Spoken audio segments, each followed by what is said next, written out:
Bonjour à tous. Allez, on plonge aujourd'hui au cœur d'un concept absolument incontournable quand on fait de la programmation orientée objet, l'encapsulation. L'idée de cette explication, c'est vraiment d'aller droit au but pour bien comprendre comment protéger efficacement les données internes de nos objets et surtout pourquoi c'est si important.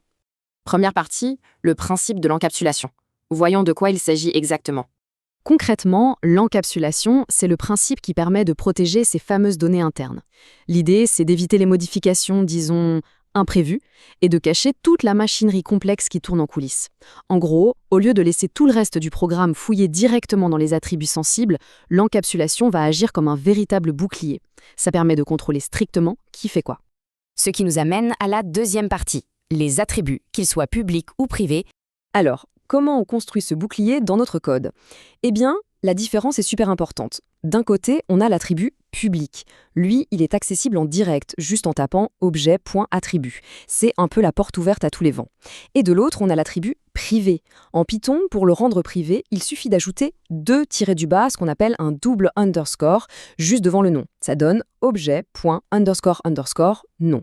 Et bam, ce simple petit ajout rend l'accès direct complètement impossible depuis l'extérieur. Troisième partie, le contrôle par ce qu'on appelle les getters et les setters. Bon, la donnée est bloquée grâce au double underscore, très bien. Mais du coup, comment on interagit avec? Puisqu'on a fermé la porte principale, on va devoir créer des accès officiels et sécurisés. C'est là qu'entrent en jeu les getters et les setters. Un getter, qu'on appelle aussi accesseur en français, ça sert uniquement à lire la donnée. On va l'appeler par exemple get_nom. Et le setter ou mutateur sert uniquement à la modifier, par exemple avec set_nom. Au lieu de forcer le passage, on utilise ces portes toutes neuves pour manipuler l'information en toute sécurité. Quatrième partie, et c'est peut-être la plus importante dans la pratique, pourquoi utiliser l'encapsulation? Parce que, soyons honnêtes, on pourrait facilement se poser la question « pourquoi compliquer le code en apparence ?» Pourquoi s'embêter à mettre des doubles underscores partout et à écrire des méthodes en plus juste pour lire ou modifier une petite variable? Ça paraît lourd, non? En fait, il y a deux avantages énormes à faire ça. Le premier, c'est le contrôle absolu. Avec un setter, on peut vérifier une valeur avant même de l'accepter.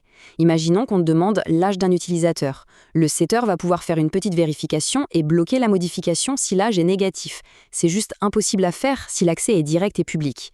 Le second avantage, c'est de cacher l'implémentation. Ça veut dire qu'on peut complètement changer la façon dont la donnée est stockée à l'intérieur de l'objet sans jamais casser le reste du programme. Tant qu'on garde exactement les mêmes noms pour le getter et le setter, le reste du code n'y verra que du feu.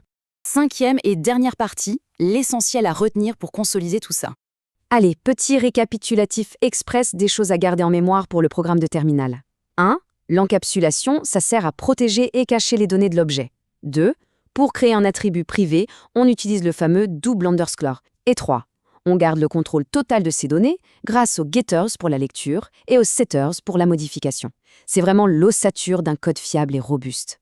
Et pour terminer cette analyse, voici une petite réflexion à garder en tête pour les prochains projets de programmation. Quand on conçoit un nouvel objet, quelles sont les données internes qui méritent vraiment ce bouclier de protection? Savoir trancher intelligemment entre ce qui doit être public ou privé, c'est très exactement ce qui fait la différence entre un code fragile et une véritable architecture de pro. Merci d'avoir suivi cette explication et à très vite pour explorer de nouveaux concepts.